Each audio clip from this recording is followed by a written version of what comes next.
I'm painting, I feel like I'm molding. It really feels like I'm sculpting, even though I'm using brushes on a flat surface.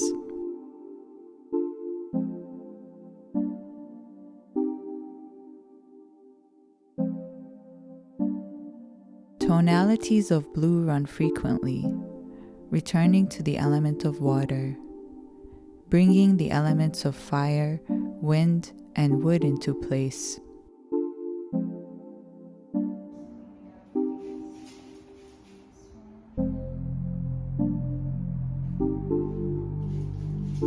Painting, as ancient as it is, must have been inspired by the movement in the clouds.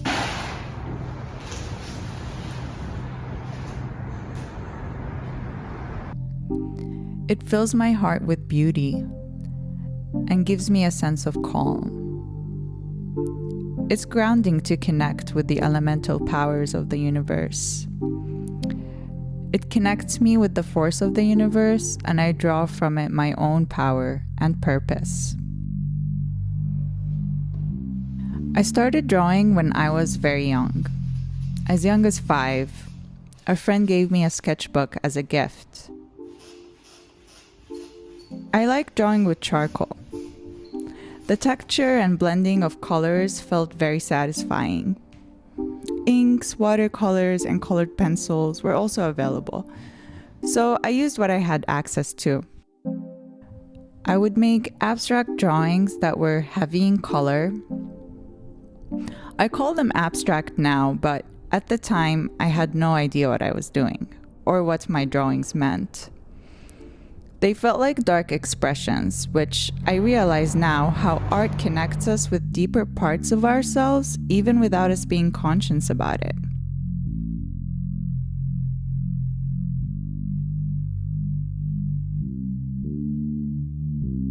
Elements of a face may appear, like a spirit, drawing on seascapes and landscapes that may be imagined or real.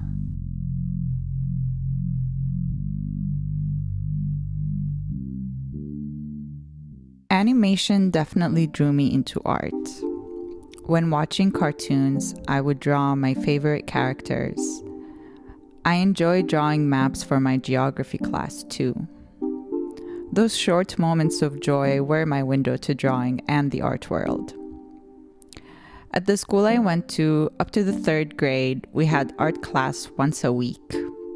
It was considered extracurricular. And that's really the mentality I grew up around, that art was a luxury in a way. It's an extra thing, not a main thing. At home, I was exposed to art through the literature my father brought into our environment. His book library took up the main spaces of our living room, and that's besides what he kept in his office. There were 5 of us kids in a 3-bedroom home, and we often had a relative staying with us. We lived in Ramallah, one of the main cities in Palestine, located about 12 miles north of Jerusalem. The family dynamics were very nurturing. My mom, whose art comes through with the delicious food she cooks and the delicate garments she knits, has always been very adamant about sitting down as a family for meals. When you sit down to eat with us at the lunch or dinner table, you will see, smell, taste, hear, and feel the love. These memories and the detail my mother takes in her work are vivid in my mind, and I return to them when I'm creating my own work. I draw strength from my parents and my family.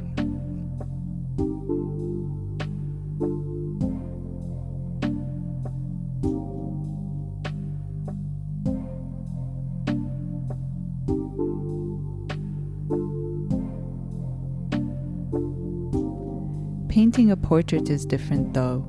In terms of process, I take a more traditional approach.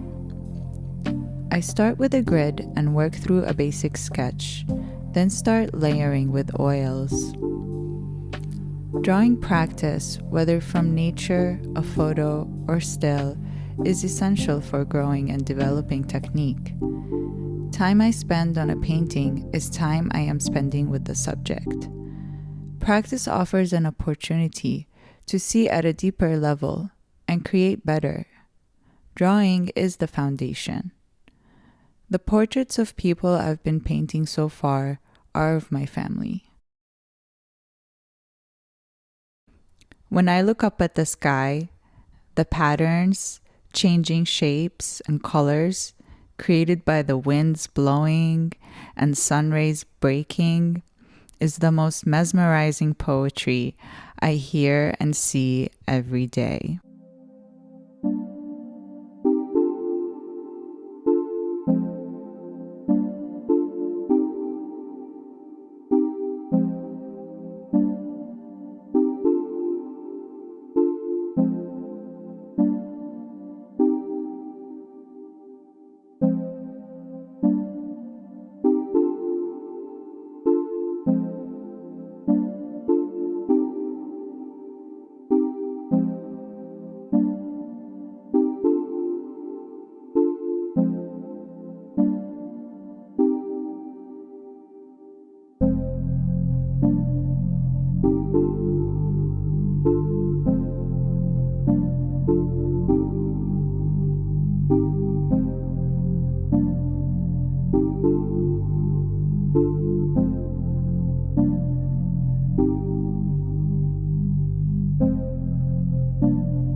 Nadya. We're here at the Freedom Community Clinic in Oakland, California, Huchin, occupied Ohlone Territory.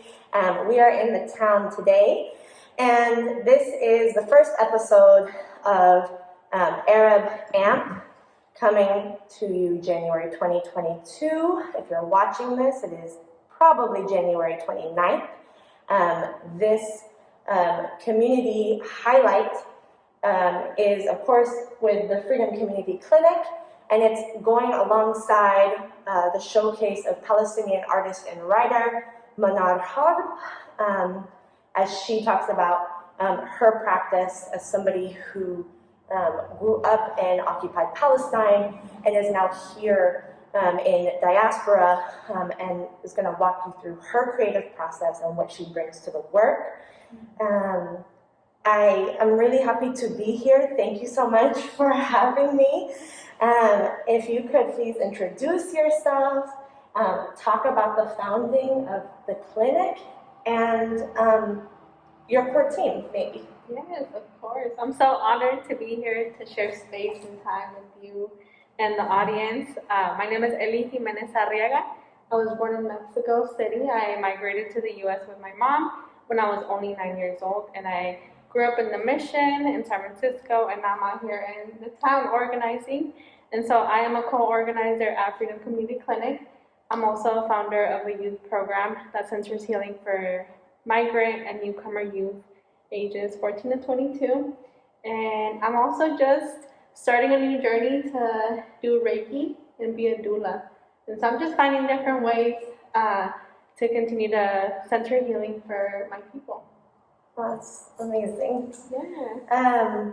I guess what drives your work here at the clinic, and maybe if you could share your outlook on community work. Why do you do what you do? Yes, yeah. So I'll share a little bit about Freedom Clinic, how we started, It hasn't been that long. It's only been almost 2 years. Oh, So we're in the baby stages, but that baby's already walking, almost running. And so Freedom Community Clinic, we really began in the streets, at the parks. We pulled up after the murder of George Floyd. We felt like there was a big need for Black and brown people to grieve, also be in community, to feel joy, to simply be in community after very heavy and dark times. And so we began in the streets of Oakland.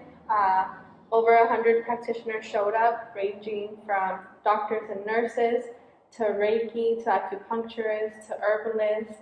And so this was a beautiful combination of really what the people need, which is a combination of Western medicine and ancestral and indigenous medicine.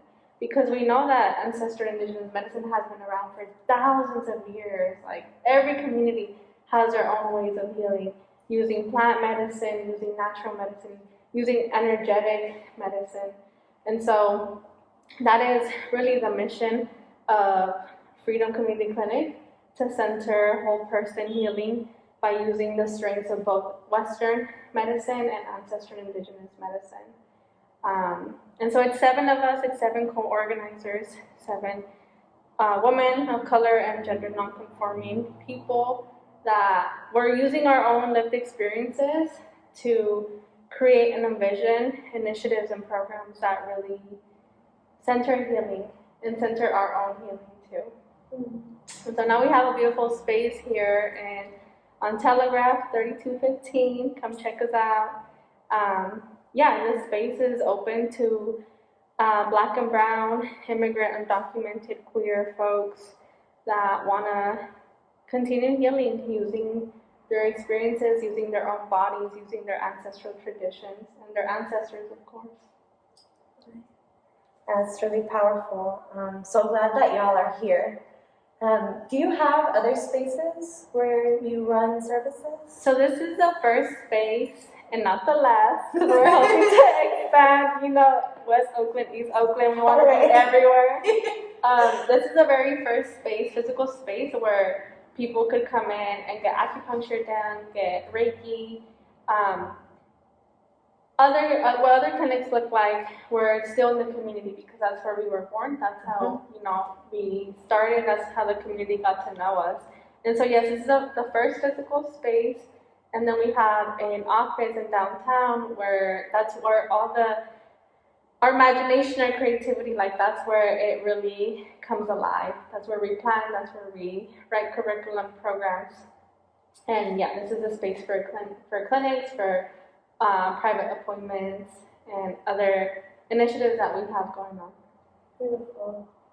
And so you talked about, incorporating indigenous knowledge and practices and traditional medicine with Western medicine. And I know you also talk about healing the whole person. So not just maybe an acute problem, right? But also a holistic healing. Maybe would you mind talking about that, and also some of the services that you're offering now that people can access? Where can they access them? How would they know? Yeah. So again, Western medicine, it's very scientific. It's very biological. It's acute and also chronic illnesses that can come and go. And so what about, yes, that works. Because there's many strengths to that, and also, what did our community and back in our home countries, what did our ancestors use to keep themselves healthy and alive? And so we're combining those two things because we know that they both work, and there's so many strengths. And so how beautiful is it to bring them all into one and provide HIV testing and health education, while also, getting massage afterwards or getting Reiki done afterwards. Because the body is not, it's not just, it's a vessel. There's so much more to it. We have our soul, we have our mental, our emotional, our spiritual wellness and health. And so really that's what Freedom Community Clinic does by using these strains of all type of medicine. And also realizing that the medicine is within us. We are medicine. we have the power to heal and to grow and to continue, for our future generations, to teach them that we are medicine, that medicine is within us. And that's something that I discovered myself while organizing with Freedom Clinic. And so how can people get involved? How can they reach out and get an appointment to do Reiki or breath work or yoga? Instagram is definitely our platform. I would say that we're popping on Instagram. All good. And so that's where you can find our schedules, our monthly schedules and our offerings. Online, there's also this online appointment where you can choose what modality you want to try, and you book an appointment and you come here and see the practitioner. And it is community scale, so whatever folks can afford, let's say that we didn't make any money, then you just let us know, and it's free. Because we believe that healing needs to be accessible to communities. Thank you. I'm really excited that this is a space where folks can come for services. I also know that you shared that this is a community space for gathering. Yes. Can you share about that quickly? Yes. The ancestors always party. Turn down. Food, music, celebration. That's part of joy. And so this is a community space. If you or your org or your homies, whoever, you have an idea or a program or a vision, this space is really open for community. We have, for example, danza on Wednesdays, Aztec dancing. Now I'm trying to get her group to come and dance here too. But yeah, this space is open to community, whether it's a one-time event, whether it's a series of workshops. It's open to whomever to really use it, because that's what the space is for. Yeah. It's for the community. Yeah, and space is so hard to come by in the Bay Area because we live in such an expensive place. I guess with that being said, as a last piece, how does somebody support you? So as we're doing this, I'm thinking, if there's someone watching, if you're in the town or in, proximate, so in the city, somewhere in the East Bay, and you are have skills in Arabic translation, I think please do get in touch. If you come from a Swana community and you have translation skills or certain skills that pertain to your community in Southwest Asia, North Africa, and you're here, please do get in touch, because we were talking, and the more people that you all can access and offer services to that are culturally comparable and comparable in their language, I think is a strength. So that's a shout out to y'all watching. If that's you, if that's somebody that you know, that's one way to support. What are some other ways? Or going back to that, if you want to have your own program, if you want to have your own initiative here, again, we're very happy to open it to all communities. We really want to focus on immigrant communities. We know that there's been a lot of movement, and so we want to center all communities. So if this is you watching, come hit us up, come check out the space. We could talk and create. Also, we grew up so fast. There's just so many things happening and so many programs, and so we're always looking for donors, for funders that want to show up as allies, or as people that just want to help this collective healing, because that's really what it's about. We say it's a session at a time, a session of Reiki, a session of healing, it's a session at a time. And when you combine all of these beautiful sessions, it's the collective. And this past year, was super hard for everyone. The pandemic really shone light on all the health disparities that people of color and immigrant communities experience because of systemic racism. And so I think it's really a portal for us to check ourselves and reflect, how am I showing up for community and how am I showing up for myself? And so I think with Freedom Clinic, it's a great way to get involved and to also heal, start your own healing journey.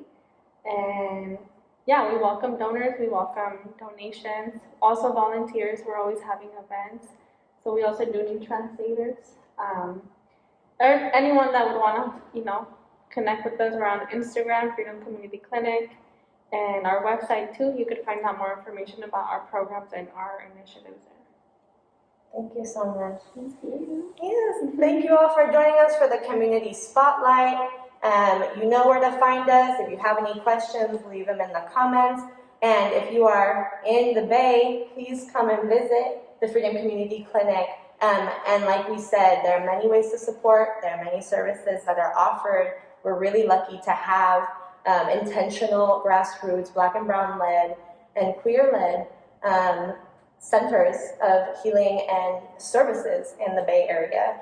And so please do come, check them out, connect, support, and reach out for your healing. And with that, that's your January session of Community Spotlight for the Arab.AMP program. We'll see you in February. Bye, y'all. Salam.